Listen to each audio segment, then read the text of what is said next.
प्रदेश की राजनीति में इस बार एक ऐसा खिलाड़ी मैदान में उतर रहा है जिस पर आरोप भी लगते हैं, सवाल भी उठते हैं और जिसकी एंट्री से हर चुनाव का गणित बदल जाता है। सवाल है, क्या 2027 के यूपी विधानसभा चुनाव में बिहार और महाराष्ट्र की तरह असदुद्दीन ओवैसी मुस्लिम वोटों की नई राजनीति लिखेंगे? क्या ओवैसी समाजवादी पार्टी के वोट बैंक में सेंध लगा पाएंगे? और क्या बसपा के साथ गठबंधन हुआ तो यूपी की राजनीति में एक नया समीकरण बन सकता है? चलिए समझते हैं क्या होगा ये गणित। उत्तर प्रदेश में चुनाव 2027 में है, लेकिन वहां चुनाव को लेकर हलचल इतनी तेज हो चुकी है जैसे अगले महीने ही चुनाव हो। इस बार सबसे पहले चुनावी बिगुल बजाने वालों में शामिल हैं AIMIM के असदुद्दीन ओवैसी। ओवैसी ने साफ संकेत दिए हैं कि उनकी पार्टी इस बार यूपी में बड़ी लड़ाई लड़ने जा रही है। खबर है कि AIMIM करीब 200 विधानसभा सीटों पर उम्मीदवार उतारने की तैयारी कर रही है, यानी 2022 के मुकाबले दोगुनी ताकत के साथ मैदान में उतरने का प्लान है। इस अभियान की शुरुआत बहराइच से होने जा रही है। वैसे यहाँ एक बड़ी रैली करेंगे और माना जा रहा है कि इसी मंच से मटेरा विधानसभा सीट से प्रदेश अध्यक्ष शौकत अली की उम्मीदवारी का ऐलान भी कर सकते हैं। लेकिन सवाल सिर्फ एक सीट का नहीं, असली कहानी इसके पीछे की रणनीति की है। AIMIM की नजर इस बार पश्चिमी उत्तर प्रदेश, अवध और मुस्लिम बहुल इलाकों पर है। बहराइच, बलरामपुर, बस्ती और आसपास के जिलों में पार्टी संगठन मजबूत करने में जुटी है। पार्टी ने पूरे उत्तर प्रदेश को 4 जोन में बांटकर विधानसभा स्तर पर प्रभारियों की नियुक्ति भी कर दी है।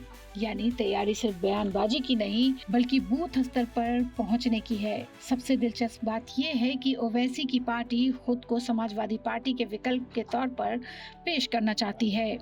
AIMIM का दावा है कि मुस्लिम समाज को सिर्फ वोट बैंक की तरह इस्तेमाल किया जाता है और अब उन्हें अपना स्वतंत्र राजनीतिक नेतृत्व चाहिए।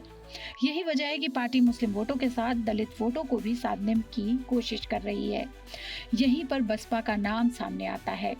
AIMIM के कई नेता खुलकर कह रहे हैं कि अगर बहुजन समाज पार्टी के साथ गठबंधन हो जाता है तो यूपी की राजनीति में बड़ा उलटफेर हो सकता है।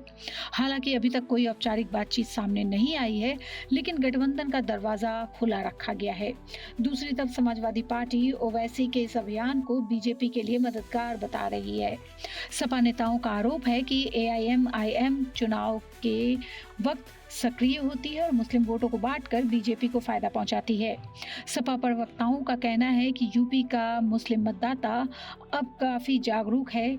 वह समझता है कि किस वोट का फायदा किसे मिलेगा। लेकिन ओवैसी की राजनीति का इतिहास बताता है कि जहां भी उनकी पार्टी मजबूत हुई है, वहां पारंपरिक दलों को अपना गणित दोबारा बनाना पड़ा है। चाहे बिहार हो, महाराष्ट्र हो, तेलंगाना, ओवैसी हमेशा से खुद को मुस्लिम राजनीति की स्वतंत्र आवाज के रूप में पेश करते रहे हैं। अब वही प्रयोग उत्तर प्रदेश में बड़े स्तर पर करने की तैयारी है। सबसे बड़ा सवाल यही है कि क्या ओवैसी 200 सीटों पर लड़कर सिर्फ अपनी मौजूदगी दर्ज कराएंगे या फिर वे यूपी की राजनीति में ऐसा समीकरण बना देंगे जिससे सपा, बसपा और बीजेपी तीनों को अपनी रणनीति बदलनी पड़े। फिलहाल इतना तय है कि बहराइच से शुरू होने वाला ये अभियान सिर्फ एक रैली नहीं बल्कि 2027 की राजनीतिक लड़ाई का पहला बड़ा संकेत है। अब सबकी नजर इस बात पर है कि ओवैसी का यह दांव यूपी की राजनीति में कितना असर छोड़ता है।